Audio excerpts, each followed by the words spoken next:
Ce matin, on va continuer avec le thème « Connaître le Saint-Esprit ».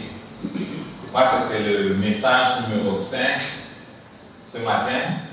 Et on va particulièrement regarder le fruit de l'Esprit. Au cours du message 1, s'est posé la question de savoir qui était vraiment le Saint-Esprit. Et on a réalisé que ce n'était pas simplement une puissance ou un oiseau ou une colombe, ou c'est pas moi quoi, ou du feu, mais c'est vraiment une personne.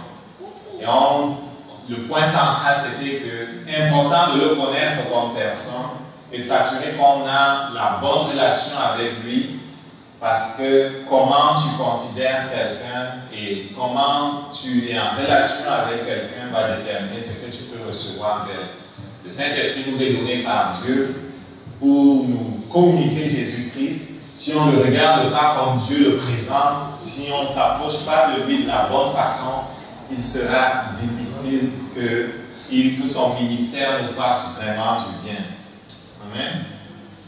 Le message 2, c'était son empreinte dans l'œuvre de Dieu. On a vu que Dieu ne fait rien en dehors du Saint-Esprit. Dieu n'a rien fait en dehors du Saint-Esprit. Que ce soit la création, que ce soit la naissance de Jésus, la naissance de l'Église, tout, et même pour ce qui est de ta vie, Dieu ne va rien faire en dehors du Saint-Esprit. Donc c'est une personne qu'on doit connaître et honorer. On l'a vu comme l'autre consolateur. Jésus-Christ, face à ses disciples qui s'inquiétaient de ce qu'il va partir, leur dit, écoute, je vais prier le Père, il va vous donner un autre consolateur. Jésus était le consolateur de ses disciples. Il était le consolateur de ceux qui avaient choisi de le suivre, abandonnant tout ce qu'ils avaient pour le suivre. Il était celui qui les défendait lorsqu'ils étaient jugés par les pharisiens, par les docteurs de la loi. Il était celui qui les protégeait. Il était celui qui a donné un sens à leur vie, qui leur a donné d'entrer dans leur destinée. À quelque part, il était leur consolateur. Donc quand il s'inquiétait, il leur disait, je vais vous donner un autre consolateur. Quelqu'un qui sera auprès de vous de la même façon que j'ai été auprès de vous. Quelqu'un qui va vous protéger. Quelqu'un qui va être votre avocat. Quelqu'un qui va marcher devant vous, comme je vais marcher avec vous ici, dans les contrées. Quelqu'un qui va être avec vous partout et rendre votre œuvre parfaite. Et cette personne, c'est le Saint-Esprit, l'autre consolateur. On l'a présenté aussi comme l'auteur de la Bible.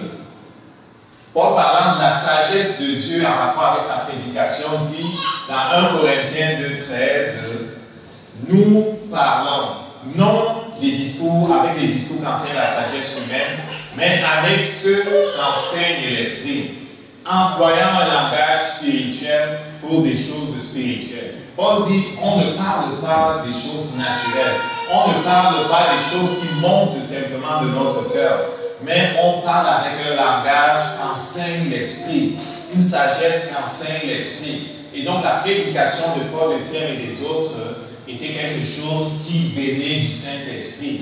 Et ce qui a été écrit, l'a été écrit parce que le Saint-Esprit a demandé que cela soit écrit. Il est l'auteur de la Bible. Dans Romains 16, versets 25 à 26, il dit aussi ceci, à celui qui peut vous affermir, c'est Paul qui parle, selon mon évangile et la prédication de Jésus-Christ, conformément à la révélation du mystère caché pendant des siècles, mais manifesté maintenant par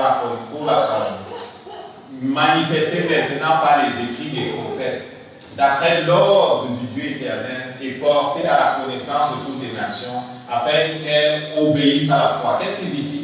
Il dit que son évangile et sa prédication étaient conformes à la révélation du mystère caché. Donc, ce n'est pas des choses qui sont montées du cœur de l'homme, ce n'est pas des choses qui viennent de l'intelligence de l'homme, ce sont des choses qui étaient cachées en Dieu et qui ont été révélées au temps voulu par Dieu lui-même, révélées par le Saint-Esprit. Et il dit, manifesté maintenant par les écrits des prophètes. La version NIV dit prophetic writings, des écrits prophétiques. Donc ils ont écrit sous l'impulsion du Saint-Esprit. Le Saint-Esprit est l'auteur de la Bible. C'était ce qu'on voulait établir au cours du message dernier. Dans 1 Pierre 1, verset 10 à 11, il dit, les prophètes ont prophétisé touchant la grâce qui vous était réservée. Les prophètes qui ont prophétisé touchant la grâce qui vous était réservée ont fait de ce salut l'objet de leur recherche, de leur investigation, voulant sonder l'époque et les circonstances marquées par l'esprit de Christ qui était en eux. C'est l'esprit de Christ qui était en Isaïe, c'est l'esprit de Christ qui était en Jérémie, c'est l'esprit de Christ qui était en Ézéchiel, c'est l'esprit de Christ qui était en Moïse qui a écrit le Pentateuque. Est-ce qu'on comprend ça? C'est l'esprit de Christ qui était dans Zacharie, c'était l'esprit de Christ qui était dans tous ces prophètes lorsqu'ils écrivaient chacun des livres qu'ils ont écrits et qui attestaient d'avance des souffrances de Christ, la gloire dont elles seraient revêtues. Amen. Il est l'auteur de la parole de Dieu. Et on a vu, à cause des prophéties que le Saint-Esprit a mises ici, et leur accomplissement, qu'il est vraiment, ça ne peut pas venir d'un homme. Parce qu'il a prophétisé 700 ans avant que cela n'arrive, la naissance, le lieu de naissance de Jésus. Il a prophétisé 500 ans avant que cela n'arrive, l'entrée triomphale de Jésus à Jérusalem. Il a triomphé 1000 ans avant que cela n'arrive, qu'il serait trahi par Judas. Ce n'est pas des choses qui sont montées de cœur de l'homme. Il est l'auteur de la parole. Il a prophétisé 700 ans avant que cela n'arrive par Isaïe, le rejet de Jésus-Christ. Il a prophétisé 1000 ans avant que cela n'arrive, les mains percées. Somme 22, verset 16. Ils ont percé les mains et les pieds. 1000 ans avant que cela n'arrive. Ce n'est pas des choses qui sont montées du cœur de l'homme. Sa résurrection, 1000 ans avant que cela n'arrive, ça a été prophétisé. Son ascension, 1000 ans avant que cela n'arrive. On a regardé aussi les probabilités des prophéties. Quelqu'un a vu l'étude sur un certain nombre de prophéties que Jésus a faites qui touchent à notre génération, qui touchent à la fin des temps. Et plusieurs des prophéties que Jésus a faites se sont accomplies dans notre génération. Si on dit qu'une génération a environ 50, 40 ans, entre Jésus et là où on est actuellement, il y a environ 2000, bientôt 40 ans, il y a environ 51 générations. La probabilité pour qu'une prophétie que Jésus a faite se réalise au cours d'une génération qui venait après lui est de 1 sur 50 par exemple. Or, il s'en est réalisé plus de 7. La probabilité pour que 2 prophéties faites par Jésus se réalisent dans notre génération, c'est 2 sur 5. 1 sur 50 à la puissance 2. C'est la probabilité. Il y a 50 générations, il a fait des prophéties. La probabilité pour qu'une prophétie se réalise au cours d'une des 50 générations, c'est 1 sur 50. Une prophétie, 1 sur 50, c'est la probabilité. On va parler, on ne va pas faire les cours de probabilité maintenant, mais c'est un peu ça. Donc la probabilité pour que cette prophétie se réalise au cours d'une génération, c'est 1 sur 50 à la puissance 7. C'est extrêmement petit. Pourtant, il s'en est réalisé plusieurs dans notre génération. Est-ce qu'on comprend ça? Ce n'est pas le fait du hasard. Ça là, ce n'est pas un homme qui écrit. Oublie les gens qui disent que c'est les hommes qui ont écrit, ça a été modifié, nanani, nanana, il y a 2 canons, il y a ci, il y a ça. C'est n'importe quoi. C'est le Saint-Esprit qui l'a inspiré. Ce n'est pas monté du cœur d'un homme simplement ces choses. C'est le Saint-Esprit qui a téléguidé pratiquement les hommes qui l'ont écrit. Et ensuite, la constitution des canons. Dieu est puissant, il est capable de contrôler les hommes. Ok? Donc, il est l'auteur de la parole de Dieu. On va pas s'étendre davantage là-dessus. Si tu veux, approfondir ça, juste rentrer sur les derniers messages. Ok? C'est sur YouTube, c'est sur YouTube. Et c'est en CD. Tu peux voir. Suzanne, elle va t'en procurer. Okay? Ce matin, on regarde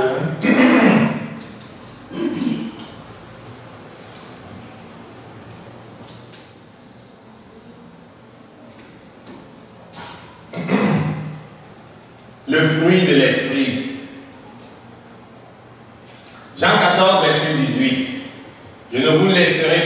orphelin, je viendrai à vous. C'est Jésus qui parle. Jean 7, versets 38 à 39. C'est lui qui croit en moi, des fleuves d'eau vive couleront de son sein, comme dit l'Écriture. Verset 39, il dit cela de l'Esprit que devaient recevoir ceux qui croiraient en lui, car l'Esprit n'était pas encore, parce que Jésus n'avait pas encore été glorifié. Jean 16, versets 13 à 15, quand le Consolateur sera venu, l'Esprit de vérité, il vous conduira dans toute la vérité. Car il ne parlera pas de lui-même, mais il dira tout ce qu'il aura entendu. Et il annoncera les choses à venir. Il me glorifiera, parce qu'il prendra de ce qui est à moi et vous l'annoncera. Tout ce que le Père a est à moi, c'est pourquoi j'ai dit qu'il prendra de ce qui est à moi et vous l'annoncera.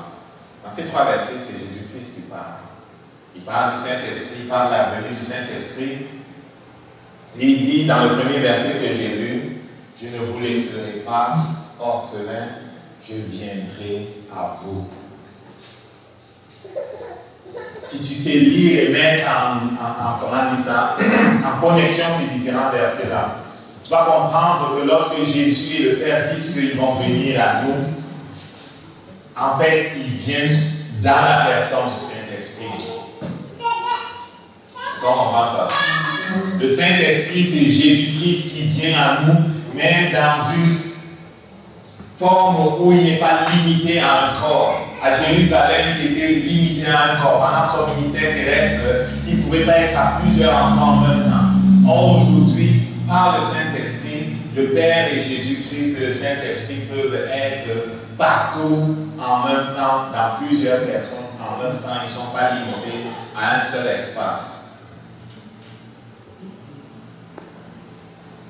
Et le Saint-Esprit qui vient en nous, selon les versets qu'on a lus, vient pour faire un travail.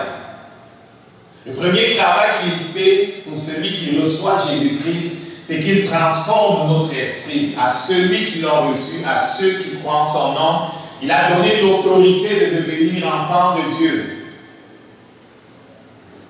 Dans 2 Corinthiens 5, verset 17, on dit qu'on est une nouvelle créature. Pourquoi? Parce qu'il a recréé notre esprit. Dans Romains 8, verset 30, Jésus est présenté, 29, il est présenté comme le premier-né d'une nouvelle création. Il est le premier-né et nous sommes ses descendants. Donc le Saint-Esprit fait un travail qui commence dans notre esprit, mais ce travail-là se poursuit selon ce que Jésus a dit. Il me glorifiera parce qu'il prendra de ce qui est à moi et vous l'annoncera. Et le fruit du travail du Saint-Esprit en nous, c'est les caractères de Dieu manifestés au-dedans de nous. Au premier niveau, il transforme notre esprit. On est né de nouveau. Mais l'homme est esprit, âme et corps. Donc le travail est fait comme au 1/3 lorsqu'on respecte ce que Dieu veut, on vient à lui et selon ce qu'il dit, on scelle notre alliance par le baptême. Oui, on est sauvé, notre esprit est sauvé. Mais il y a un salut de l'âme et puis il y a un salut du corps aussi. Est-ce qu'on comprend ça? C'est ça que l'apôtre Paul dit, laissez-vous transformer par le renouvellement de votre intelligence.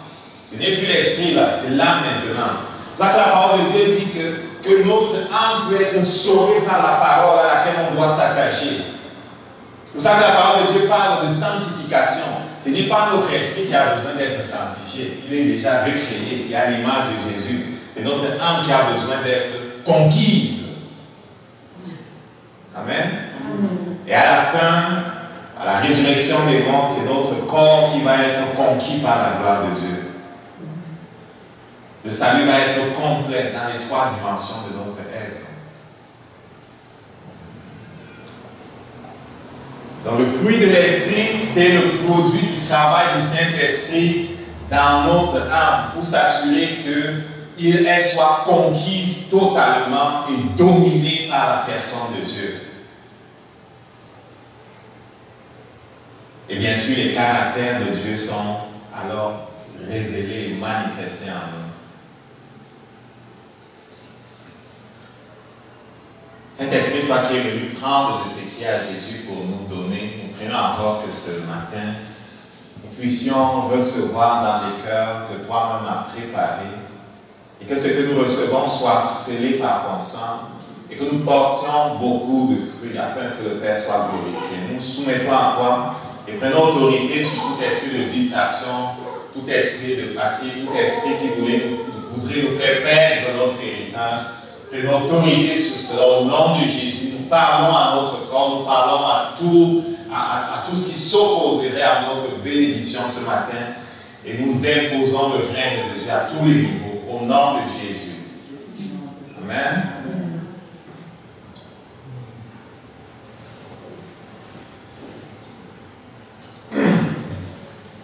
John Gillette, c'est quelqu'un que j'aime beaucoup et que je respecte à cause de ce qu'il aimait Dieu et qu'il a reçu de la part de Dieu, une révélation de ce que le royaume de Dieu n'est pas mystérieux, mais cela fonctionne par des lois. De la même façon que le monde physique est régi par des lois naturelles, le royaume de Dieu fonctionne par des lois. Ça, c'est un extrait d'un message qu'il a apporté à Londres et puis plus tard à Washington, à une conférence du ministère Église de l'Angleterre. Les personnes avaient diffamé sur ce qu'il faisait comme travail en Afrique du Sud et il y a une commission qui avait été envoyée de l'Angleterre, en tout cas ceux qui le finançaient, qui finançaient son œuvre en Afrique du Sud, pour faire une enquête sur ce qu'il faisait là-bas, sur comment il gérait les fonds, sur comment c'était quoi son message, et ainsi de suite. Et l'enquête a prouvé que John Gillette n'avait vraiment rien à se reprocher. C'était Satan qui voulait juste le diffamer, stopper ce qu'il faisait comme travail. Et parce que ceux qui le soutenaient en Angleterre étaient contents des résultats de l'enquête, il avait invité à cette conférence pour parler. Et ça, c'est un extrait du message qu'il a fait sur le salut, toi en un, de l'esprit, de l'âme et du corps. J'ai traduit de l'anglais. On peut perdre des choses quand on traduit de l'anglais, mais j'ai fait de l'effort quand même pour être le plus proche de ce qu'il disait. Donc, le titre de son message, c'était « Le salut, toi en un, de l'esprit, de l'âme et du corps ». Il dit « Nous avons un standard si bas du christianisme qui devient responsable de toutes les hontes et du péché et de la méchanceté dans le monde. Nous pensons qu'il est normal de copier Christ d'une certaine manière. Nous l'imitons et nous faisons des choses qu'il a faites. Nous le copions extérieurement. Nous faisons des actes de générosité et nous faisons d'autres choses que nous voyons Jésus-Christ faire. Mais le secret de la chrétienté n'est pas dans le faire. Le secret est dans l'être. C'est être un possesseur de la nature de Jésus-Christ. En d'autres termes, c'est être Christ dans le caractère, Christ en démonstration, Christ dans l'agence de transmission. Lorsqu'une personne se donne au Christ et devient enfant de Dieu, un chrétien, il est Christ homme. Tout ce qu'il fait, tout ce qu'il dit, à partir de ce moment-là, devrait être la volonté et les paroles et les actes de Jésus de façon aussi absolue, de façon aussi entière que Jésus a parlé et fait la volonté du Père. Est-ce qu'on a compris ce qu'il dit? On a compris ce qu'il dit? Il dit, le secret de la vie chrétienne, ce n'est pas d'en faire. Ce n'est pas d'en faire des choses, mais c'est d'en être un possesseur de la nature de Jésus-Christ. Il dit que lorsqu'un homme se donne au Seigneur, il devient un enfant de Dieu, un chrétien. Il est Christ homme. De la même façon qu'on appelle Jésus-Christ Dieu homme, à savoir qu'il était 100% Dieu et 100% homme, il dit que tu deviens Christ homme. La comparaison peut te faire peur. Il dit 100% Christ et 100% homme. Et pas pour rien que Paul dans Galates 2, 20 dit, ce n'est plus moi qui vis, j'ai été crucifié avec Christ. Ce n'est plus moi qui vis. C'est pour ça que Jésus-Christ dit, si quelqu'un veut me suivre, qu'il renonce à lui-même, parce que Jésus ne veut rien faire de ce que tu as en toi, il ne veut pas de ça. Qu'il renonce à lui-même. C'est lui qui a Christ a crucifié la chair avec ses passions. Les choses anciennes sont passées, toutes choses sont devenues nouvelles. Pourquoi? Parce qu'il crucifie l'ancien toi à la croix. C'est pour ça que la parole de Dieu dit dans Romains 6, verset 6, nous sommes devenus une seule plante avec lui par conformité à sa mort. Nous serons aussi par conformité à sa résurrection. Donc l'ancien toi n'existe plus. Et donc il dit, ce n'est pas dans le faire, mais c'est dans l'être et être un possesseur de la nature de Christ. Et lorsqu'un homme se donne au Seigneur, il devient un enfant de Dieu, un chrétien. Il est Christ homme.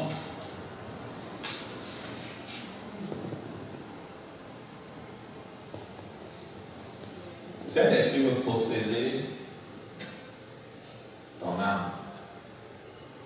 L'âme, c'est quoi?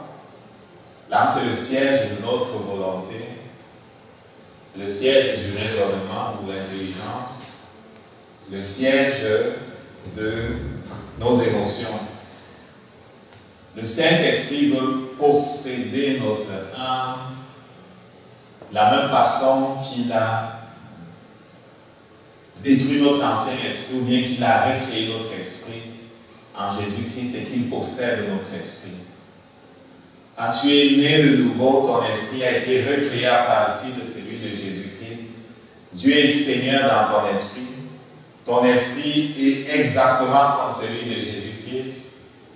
Ton esprit ne pêche jamais. C'est pour ça que la parole de Dieu dit que celui qui est né de Dieu ne pêche pas. 1 Jean 3, c'est un verset qui trouble souvent les gens. Mais c'est vrai, l'esprit ne pêche jamais. L'esprit veut toujours ce que Dieu veut. L'esprit recréé en Jésus, bien sûr. La nouvelle créature. Okay? Donc elle est complètement dominée par Dieu parce qu'elle est de la même nature que Jésus.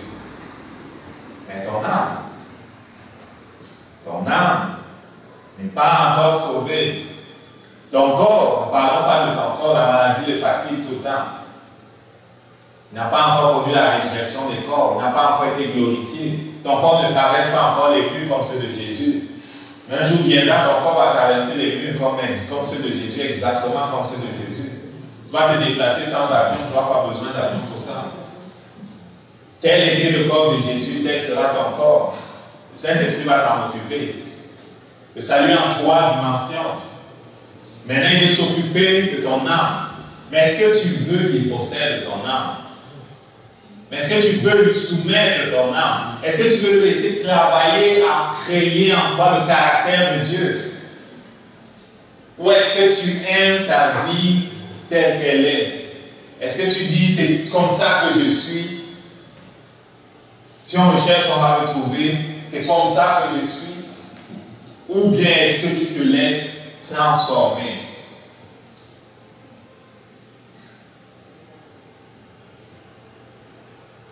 Le Saint-Esprit nous parle d'un homme dont la vie n'avait pas beaucoup d'influence au moment où il rencontra Jésus.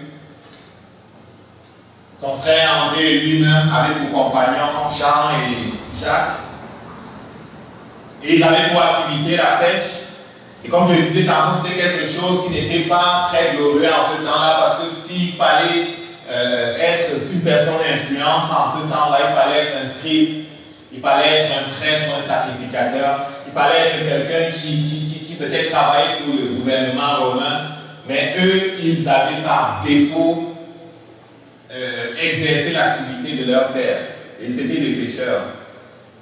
Donc Jésus-Christ se rencontre un jour, et après une pêche miraculeuse, ça a été toute la vie sans rien prendre, Jésus emprunte son bateau pour se mettre en position de prêcher à toute la foule. Après avoir pêché, Jésus lui dit, jette ton filet. Il dit, Seigneur, pendant toute la nuit, cherché le poisson, on n'a pas trouvé. Mais c'est ta parole, je vais le faire. Et quand il ressort son filet, il est incapable de le prendre, de le tirer parce que c'était rempli de poissons. Il est rempli d'effroi, de peur et de crainte. Et il se sent comme intérieur vis-à-vis de Jésus qui regarde comme un saint homme. Et dans Luc 5, verset 8, il dit, Seigneur, retire-toi de moi parce que je suis un pécheur. Donc cet homme-là avait une image de lui-même, lui qui était vrai, mais quand même qui n'était pas il n'avait une haute estime de lui-même. Cet homme-là va suivre Jésus pendant 3 ans et demi. Il se distinguera par sa fougue. Il niera Jésus de lui la nuit de sa passion à 3 reprises. Ok? Donc c'est quelqu'un qui a suivi Jésus pendant 3 ans et demi. Il a vu Jésus pendant 3 ans et demi. Mais il a régné Jésus à 3 reprises la nuit de sa passion. On retrouve cet homme-là le 10e jour après l'ascension de Jésus au ciel. C'était le jour de la Pentecôte. Et il rend témoignage à Jésus avec assurance, avec ferveur. Il parle à la foule de qui est Jésus. Quelques semaines plus tard, accompagné de gens, on les voit allant au temple. Il rencontre quelqu'un qui était exproprié, qui était comme handicapé. Et cet homme qui avait une mauvaise image de lui-même au début répond à l'homme qui demande leur nom. Je n'ai ni argent ni or, mais ce que j'ai, je te le donne. Est-ce que vous voyez la transformation? Je n'ai ni argent ni or, mais ce que j'ai. Il avait maintenant la certitude d'avoir quelque chose. Est-ce que tu vois le contraste? 3 ans et demi à 4 ans plus tôt, il disait, retire-toi de moi, Jésus, parce que je suis un homme pécheur. Maintenant, il a une certitude, la certitude de posséder la vie de Dieu, l'assurance même de pouvoir la transmettre. Ce que j'ai, je te le donne. Est-ce que vous voyez la transformation? Qu'est-ce qui s'est passé? La vie que Jésus a vécue sous leurs yeux, les paroles qu'il a dites, les actes qu'il a posés, sont autant de semences que le Saint-Esprit a utilisées pour faire d'eux des Christ hommes. Ils parlent comme Jésus, ils pensent comme Jésus, ils agissent comme Jésus. Et c'est que le Saint-Esprit veut faire de toi. Venir à Christ, passer par les eaux du baptême pour sceller ton alliance, ce n'est que le début. Tu es esprit, âme et corps. Oui, la domination de Dieu est dans ton esprit. La vie de Dieu est dans ton esprit. Oui, tu es baptisé dans le Saint-Esprit, ainsi de suite. Mais cette vie-là ne coulera pas dans le monde si le Saint-Esprit ne possède pas ton âme. Parce que ton âme joue un peu comme un robinet. Si elle n'est pas possédée par Dieu, elle ne permettra pas à la vie qui est dans ton esprit de couler. Mais plus ton âme sera possédée par Dieu, moins il s'opposera à l'esprit qui veut sortir. Le drame de notre Père et de Jésus, c'est qu'ils sont prisonniers de plusieurs. Ils sont prisonniers de plusieurs qui portent le nom de chrétiens. Pourquoi? Parce qu'ils sont dans leur esprit, leur nature est dans leur esprit, mais leur âme est rebelle contre Dieu. Leur âme jamais laissée posséder par Dieu. Si on comprend ça, le Saint-Esprit veut posséder ton âme. Le Saint-Esprit veut créer en toi les caractères qui étaient en Jésus-Christ. Le Saint-Esprit veut la nature de Dieu dans ton esprit, ta volonté remplacée par celle de Dieu, ton intelligence remplacée par celle de Dieu, tes sentiments dominés par ceux de Jésus-Christ lui-même. Et alors, il n'y aura pas d'obstruction à ce niveau-là. La vie pourra couler. L'assurance que Pierre et Jean montrent face aux menaces des chefs religieux et du Sanhédrin les étonnera. Acte 4, verset 13. On les a arrêtés, on a dit, écoute, messieurs, là, vous arrêtez de parler de Jésus, c'est assez, là, on les a mis en prison. L'ange vient, il fait sortir, il dit retournez dans le temple, continuez de prêcher. Et on dit les hommes que vous avez arrêtés là, vous les avez mis en prison. Oui, on les a mis en prison, on a bien fermé. Et voici, ils sont en train de prêcher encore. Comment ils sont sortis? Ah, on sait quoi. On les fait venir devant le Sanhédrin. Et il parle avec assurance. Et lorsqu'il vit l'assurance de Pierre et des gens, ils furent étonnés, sachant que c'était des hommes du peuple, sans instruction. Et il est reconnu pour avoir été avec Jésus-Christ. On les reconnu pour avoir été avec Jésus-Christ. Pourquoi? Parce qu'ils parlaient comme Jésus, parce qu'ils pensaient comme Jésus, parce qu'ils agissaient comme Jésus-Christ. On les reconnu pour avoir été avec Jésus-Christ. Ils dégageaient le parfum de Jésus-Christ. Christ n'était pas prisonnier en eux. Au contraire, sa présence irradiait. Quelques années plus tard ou quelques semaines plus tard, c'est pas clair. On dit que, alors qu'ils étaient à Jérusalem, la foule accourait et venait pour entendre la parole qui était prêchée. Et le nombre de ceux qui croyaient au Seigneur, les hommes, les femmes, s'augmentait de plus en plus. En sorte qu'on apportait des malades dans les rues, qu'on les plaçait sur des lits, sur des couchettes, afin que lorsque Pierre passerait, son nombre au moins couvrit quelques-uns. La multitude accourut aussi des villes voisines de Jérusalem, emmenant des malades, emmenant des gens tourmentés, des esprits impurs, et tous étaient guéris. Juste la proximité de Pierre était un tournant pour la maladie et pour tout ce qui n'était pas conforme à la volonté de Dieu. Je méditais l'autre jour. Il me disait, ce n'est pas normal si les démons sont à l'aise dans la présence. Ils n'étaient pas à l'aise dans la présence de Jésus-Christ.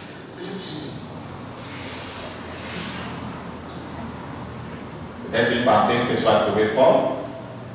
Mais il dit que ce n'est pas normal si je côtoie quelqu'un qui est rempli d'esprit, qu'il soit à l'aise, ou qu'il soit même à l'aise dans ma maison. Ce n'est pas normal que Satan soit à l'aise dans ta présence. Amen. Parce qu'il n'était pas dans la présence de Pierre. Hein? Est-ce qu'on comprend ce que j'ai dit? Plus ton âme va être possédée par Jésus-Christ, plus sa présence qui est dans ton esprit va irradier. Oui, ça irradie déjà à cause de la joie qu'on voit sur ton visage, à cause de ce que tes yeux sont brillants. Tu es différent de ceux qui ne connaissent pas, à cause de la paix qui émane de toi. Mais le Saint-Esprit aspire à irradier plus et à influencer le monde, comme il le faisait pour Pierre. Quand on dit son petit que, ah ouais, c'est normal, c'est Pierre, il a marché avec Jésus pendant 3 ans. Il a entendu Jésus parler pendant 3 ans et demi. Il a vu faire pendant 3 ans. C'est normal que quand il passe, la maladie soit troublée et que les démons fuient. Mais Jésus a dit, je m'en vais, je viens à vous. Je m'en vais, je viens à vous. Et donc, on ne peut pas avancer ça comme une excuse. Parce que Jésus-Christ a dit, l'autre consolateur va faire exactement ce que je faisais pour vous. L'autre consolateur sera pour chacun de vous ce que j'ai été pour les 12 qui m'ont suivi. Est-ce qu'on voit ça? Il y a un homme qui a rendu visite un jour à John Gillet. Il ne croyait pas à la guérison divine. Il est entré dans son bureau et il sacrait. Les Québécois comprennent quand il dit ça. Il sacrait. Les non-Québécois comprennent quand il dit qu'il sacrait. Il sacrait, ça veut dire qu'il disait des jurons. Quand quelqu'un sacre, c'est qu'il dit des jurons. Tu comprends ça? Il dit des jurons. Et ces jurons-là, c'est même avec des termes qui sont... qui viennent de la Bible. Il peut dire des exclamations négatives avec des termes qui viennent de la Bible. Ok? Parce qu'il est en colère. Alors il sacrait, il a le bureau de John Gillet avec sa canne, et il était fâché parce qu'il était handicapé, et puis s'assoit et dit qu'il ne croit pas à la guérison divine, il est même fâché après Dieu, et ainsi de suite. Ils ont parlé peut-être pendant 30 minutes. Et il s'est levé pour sortir. Il marchait correctement maintenant. Il ne s'est même pas rendu compte. Arrivé à la porte, John G. Dake lui dit, il n'avait même pas prié pour lui. John G. Dake lui dit, écoute, tu as oublié quelque chose ici. C'était sa table. Il dit, envoie ça en enfer. Vous n'avez plus besoin. Et John G. Dake lui dit, c'est vrai, c'est là où ça appartient, en enfer. Il n'avait pas prié pour lui. Juste d'être dans la proximité de cet homme dont l'âme était soumise à Dieu. La présence de Dieu irradiée de lui, ça a touché sa vie, ça a chassé les esprits d'infirmité qui le bloquaient, qui le trouvaient. Amen. C'est ce que le Saint-Esprit veut faire avec toi. Donc ce n'est pas simplement quelque chose qui est réservé à quelques personnes. Cela dépend de combien tu veux soumettre ton âme. C'est ça que Paul disait, c'est le Saint-Esprit qui lui dit de nous dire. Romains 12, verset 2, ne vous conformez pas au siècle présent, mais laissez-vous transformer par le renouvellement de votre intelligence. Laissez le Saint-Esprit vous posséder, laissez la parole de Dieu posséder vos cœurs. Laissez l'œuvre du Saint-Esprit être parfaite en vous. Laissez-le créer Jésus-Christ en vous. Laissez-lui vous donner la volonté de Jésus-Christ, les sentiments de Jésus-Christ, les caractères de Jésus-Christ, la pensée de Jésus-Christ lui-même. Et alors, il n'y aura pas de blocage. Il dit que l'âme agit comme un robinet. Plus elle est soumise au Saint-Esprit, plus la vie qui est en toi coulera. Ce que j'ai, je te le donne. Tu pourras le dire aussi. Il n'y aura pas d'entrave au niveau de ton âme. Tu pourras, comme Jésus dit, que Satan vient, mais il n'a rien en moi. Mais s'il a encore des choses en toi, c'est sûr que tu vas dire que ce que j'ai, je te le donne. Ce n'est pas un fleuve qui va couler, c'est un petit faisceau qui va couler. Parce que c'est bloqué avec toutes sortes de choses. La rancune, la colère, les animosités, toutes sortes de choses. Le doute et toutes sortes de choses qui sont au niveau de l'âme. À Antioche, la multitude des disciples de Jésus-Christ, à Antioche, la similitude des disciples avec Jésus-Christ leur vaudra le nom ou l'appellation au départ péjorative. On les appelait pour les insulter chrétiens. Pour les insulter, regardez-moi ces christianos là.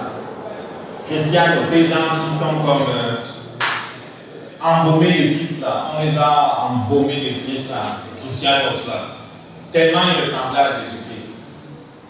Et on les insultait. Voilà les christianos.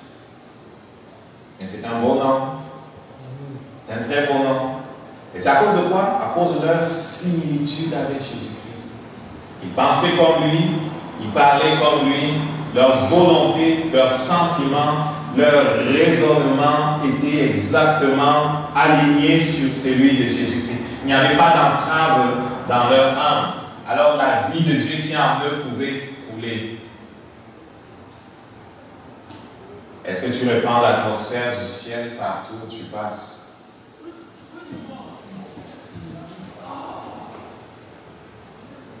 Est-ce l'odeur du Christ que tu dégages ou bien celle du diable?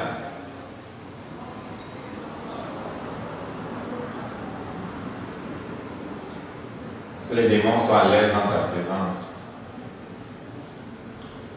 De la même façon que le Saint-Esprit veut nous posséder et s'exprimer au travers de nous, Satan veut s'exprimer au travers de nous.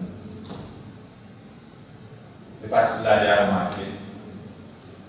Il veut nous posséder et s'exprimer au travers de nous. Il veut mettre les caractères de Satan en nous. Vous avez réussi, mais gloire à Jésus qui a brisé leur pouvoir.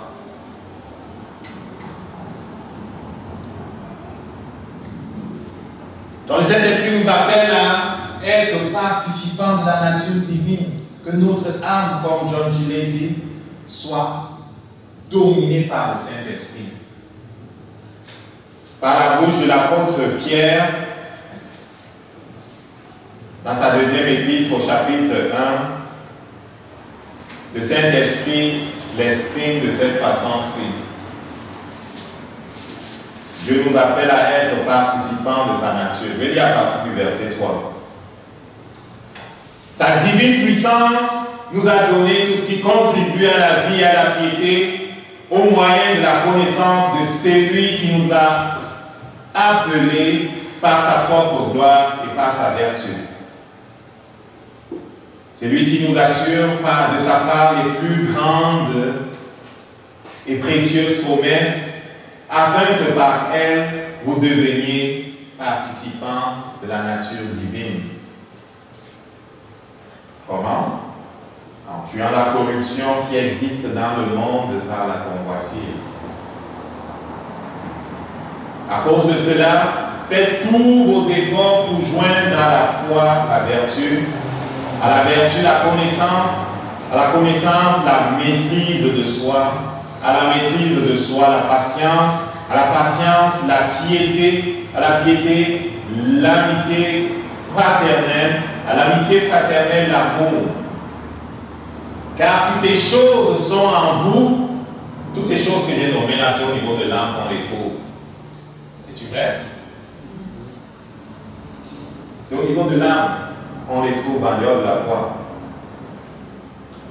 Il dit la vertu, la connaissance, la maîtrise de soi, la patience, l'amour, l'amitié fraternelle, l'amour.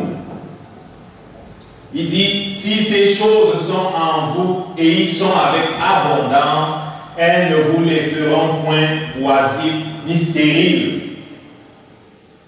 Vous porterez beaucoup de fruits. Le Saint-Esprit pourra émaner au travers de vous. Il ne sera pas prisonnier si vous êtes possédés ainsi dans votre âme par la nature de Dieu.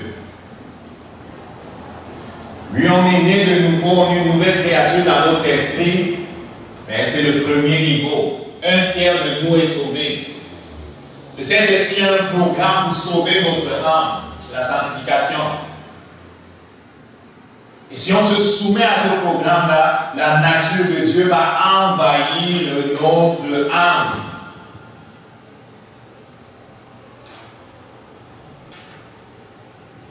Et les caractères de Dieu qu'on appelle encore le fruit de l'esprit vont se voir en nous, vont être produits en nous. Et ce n'est pas quelque chose qui arrive du jour au lendemain, c'est pour ça qu'il dit, faites tous vos efforts. La vieille nature nous a appris à se comporter d'une certaine façon. Avant que Dieu nous sauve ton esprit, tu étais habitué à te comporter d'une certaine façon. Et des études montrent que cela prend 21 jours parfois même pour mettre en place une nouvelle habitude. Supposons que ta faiblesse est roulée à 100, même sur des routes à 60. Parce qu'il n'y a jamais de policier chez vous. Et que le Saint-Esprit te dit, écoute, c'est pas correct. C'est 60 la route, tu roules à 100, tu roules à 100, c'est pas correct.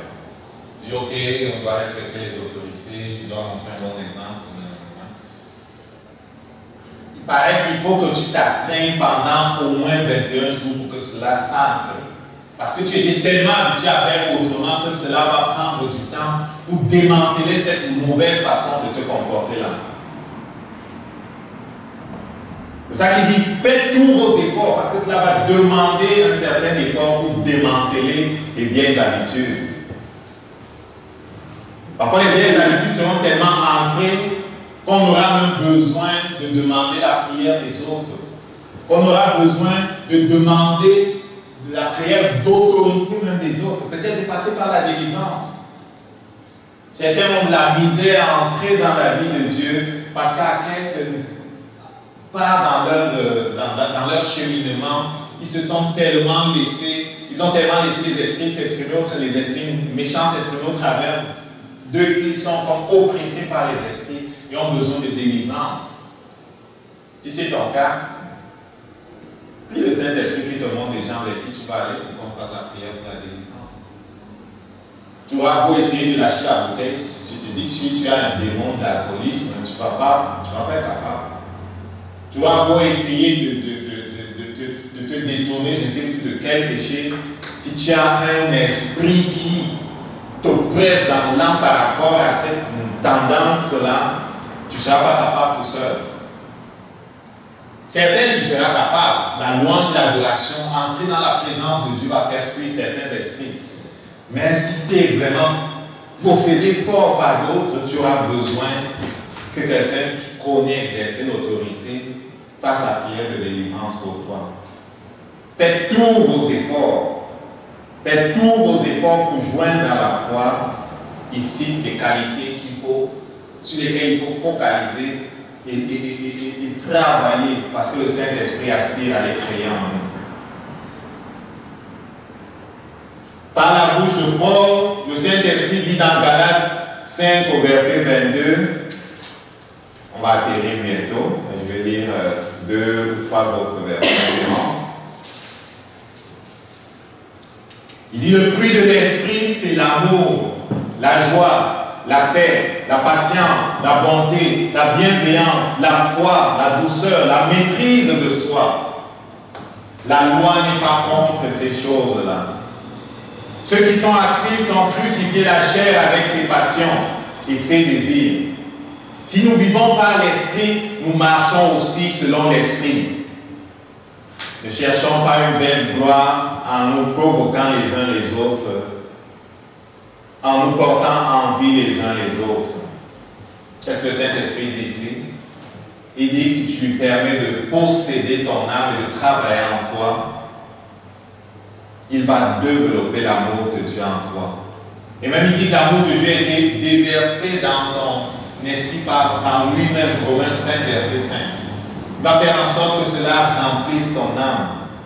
Il va faire en sorte que cela se déverse dans ton âme. Les caractères de Dieu qui sont dans ton esprit vont se déverser progressivement dans ton âme. Les vieilles habitudes vont être démantelées pour faire place à de nouvelles habitudes. Là où tu manquais de maîtrise de soi, si tu te soumets au Saint-Esprit, tu vas avoir la maîtrise de soi. Là où tu manquais de bonté, tu vas avoir la bonté. Là où tu manquais de patience, tu vas avoir la patience, une patience surnaturelle. Comprenez bien que ce n'est pas des choses naturelles qu'on parle. Je veux dire, c'est les caractères de Dieu qui sont développés en nous.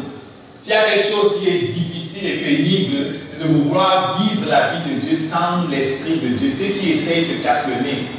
La vie de Dieu est pénible quand le Saint-Esprit n'est pas là pour t'aider.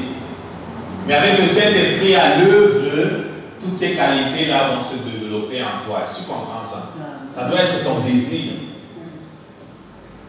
Tu dois désirer être comme Dieu et ne pas laisser Satan s'exprimer au travers de toi. C'est quoi l'expression de Satan? C'est le contraire de tout ce qu'on a vu là.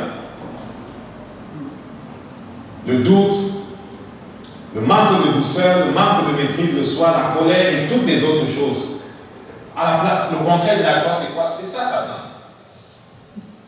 C'est longuement exprimé au travers de nous, mais on veut l'expression de Dieu au travers de nous.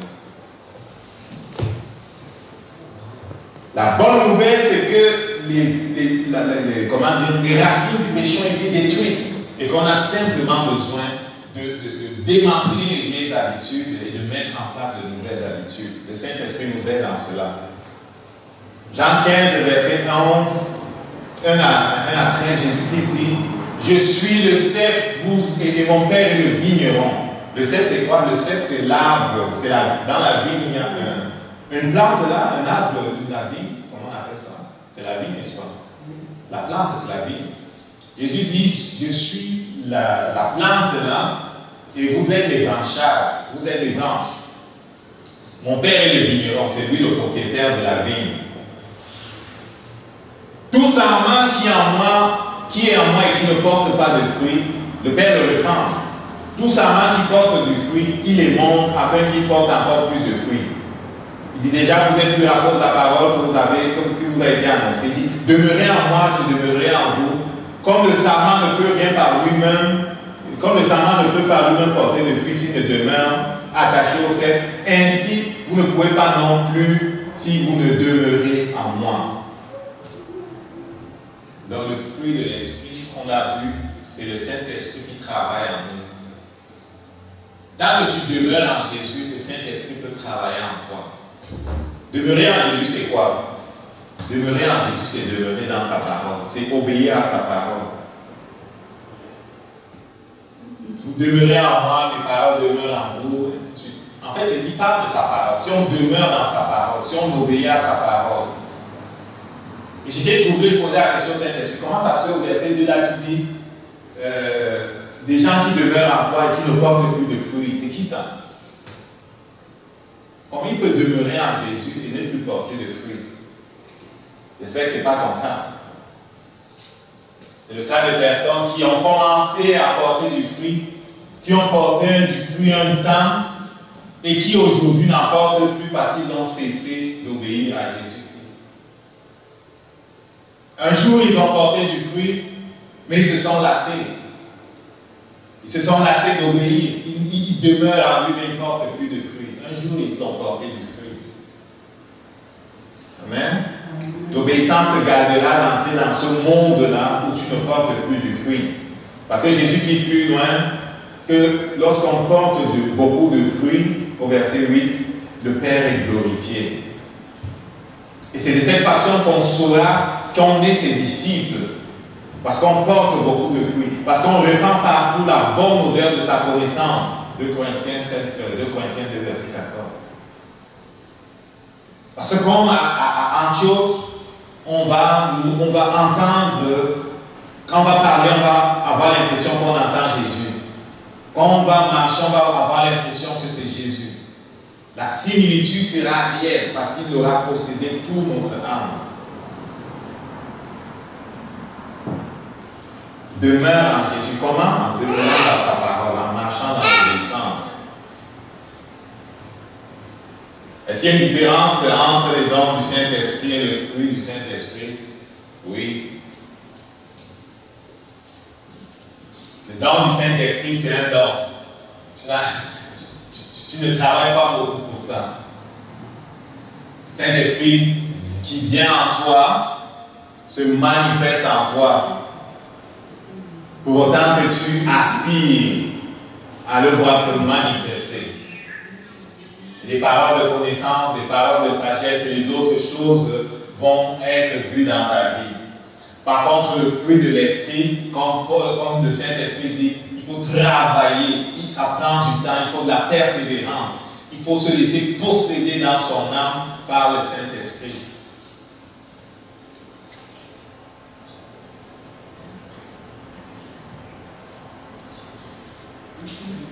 Et quand tu commences à porter du fruit, le Père va t'émonder. Émonder, c'est quoi? C'est qu'il va enlever toutes les autres choses qui empêchent l'arbre de porter davantage de fruits. Amen. Donc quand tu commences à porter du fruit, le Père va t'émonder. Et n'aie pas peur d'être émondé parce que le résultat final est extraordinaire. La similitude avec Jésus-Christ. Amen. On va atterrir. Tu as le temps de ça. C'est correct, on va atterrir. On va atterrir. On va atterrir. On va se mettre debout.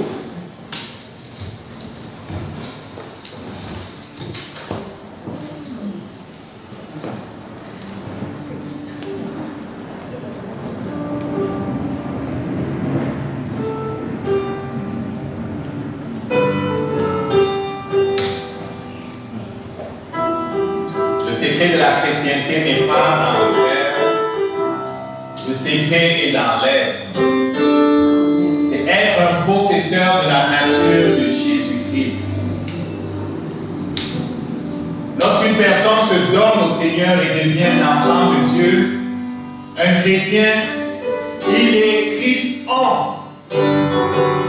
Tout ce qu'il fait, tout ce qu'il dit à partir de ce moment-là, devait être la volonté, la parole et les actes de Jésus de façon aussi absolue, de façon aussi entière que Jésus a parlé et fait la volonté du Père.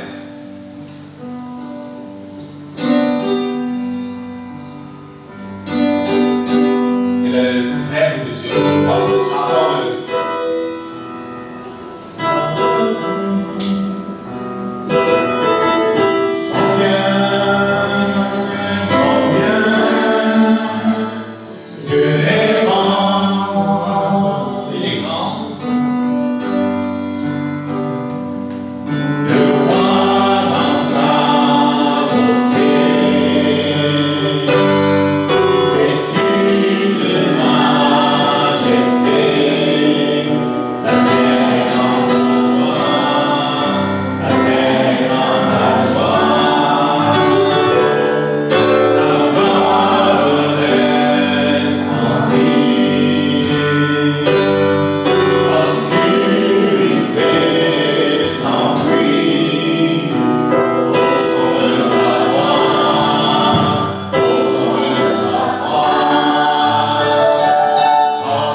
manifester Jésus aujourd'hui.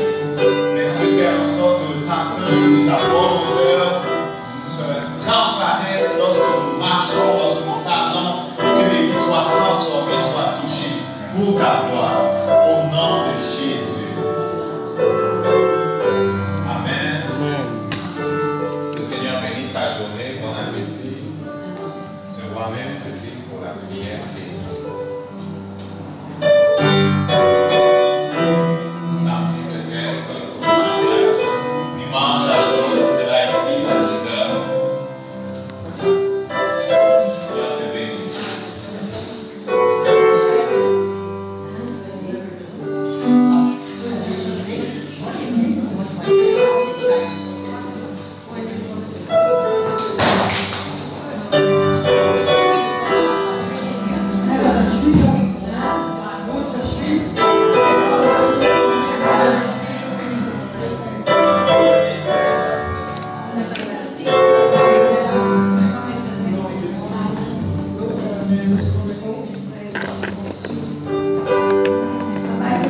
Bye bye, Justine.